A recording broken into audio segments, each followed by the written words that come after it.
Coşqun müəllim, növbəti sualım da var ki, nə üçün sosial şəbəkələrə bağlantı çoxalıb? Bunun üçün müalicə nədir? Nə etmək lazımdır? Məsləhətiniz nədir?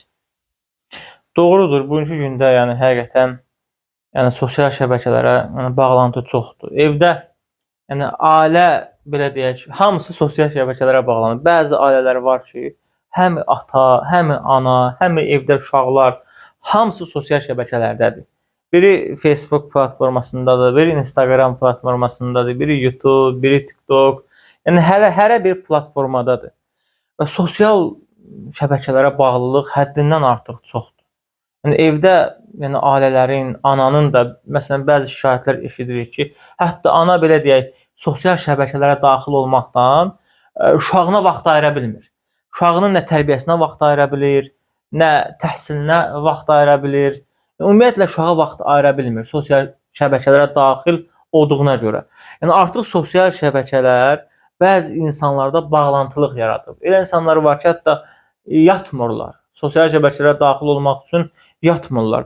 Bugünkü gündə biz məsələn baxırıq, avtobusa daxil olursan, hərəsindən də bir telefon sosial şəbəkədə, metroya daxil olursan, hərəsindən də bir telefon sosial şəbəkədə, hansısa bir ictimai yerə gedirsən, yenə telefon sosial şəbəkə, hətta məktəblərdə belə, universitetlərdə belə ancaq sosial şəbəkələrdədir şəxslər. Ani bir vaxt tapan kimi, ani bir fürsət tapan kimi birbaşa sosial şəbəkələrə bağlanırlar. Bu da həqiqətən insanın İslami baxımından desək, qəlbin zəifləndirir. İnsanın qəlbi zəifləyir və insanın mənəviyyatı da artıq gedir. Çünki sosial şəbəkələrdə o qədər belə deyək, əxlaqa zidd, mənəviyyatı pozan o qədər videolar var ki, insan belə deyək, sanki mənəviyyatsızlaşır.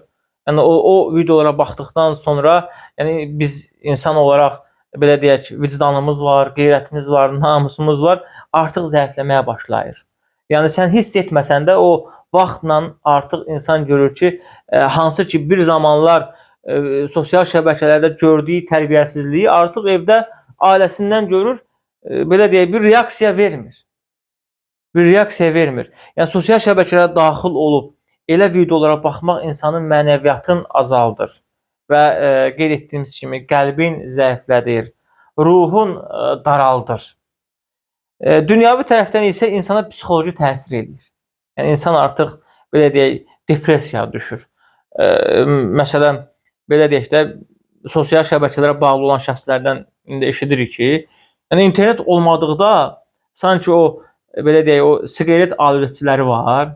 Siqaret olmayanda necə təlaşa düşürlər, siqaret axtarırlar, hətta yol çıxırlar, zəng edirlər ora-bura siqaret üçün alüdçilər. Belə görmüşük insanlar.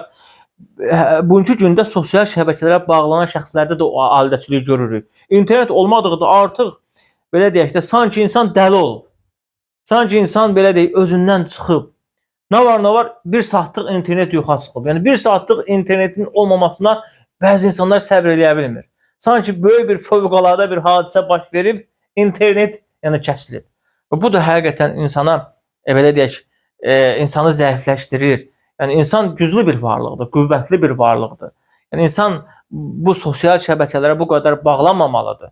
Biz deyirik ki, birbaşa sosial şəbəkələri tərk eləməyin. Bu mümkün olan bir şey deyil, düzdür. Biz demirik sosial şəbəkələri tərk eləyin. Bu mümkün olan bir şey deyil. Amma belə deyək, vaxt qoyun özünüzə. Gün ərzində məsələn 1 saat, yarım saat sosial şəbəkələri izləyin, amma faydalı mövzular izləyin. Faydalı, sizə fayda verən, ailənizə fayda verən, uşaqlarınıza fayda verən, belə deyək, elminizə fayda verən, sizə nə fayda verirsə, 1 saat yarım vaxt ayırıb, onu belə deyək, dinləyə bilərsən, baxa bilərsən və daxil ola bilərsən.